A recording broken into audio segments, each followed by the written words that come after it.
Akibat mengikuti petunjuk yang ada di Google Maps, sebuah truk tronton yang membawa muatan bata ringan terjebak di Jalan Raya Tegenungan, Desa Kemenung, Kecamatan Sukawati pada Rabu 11 Oktober.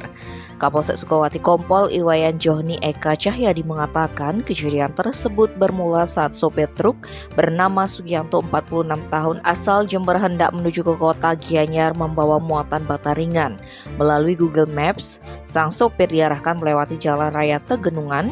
Bahkan dari aplikasi itu, sopir truk nekat melaju di jalan tanjakan di kawasan jembatan Tegenungan menuju Desa Sukawati. Padahal jembatan itu dikenal cukup berbahaya dilalui.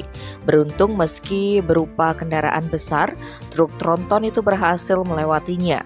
Namun ketika sudah sampai di depan DTW jembatan Kaca Tegenungan, ban truk tronton tersebut malah tergerus ke got yang mengakibatkan seluruh jalan tersebut terhalang badan truk. Tim Bali Express melaporkan.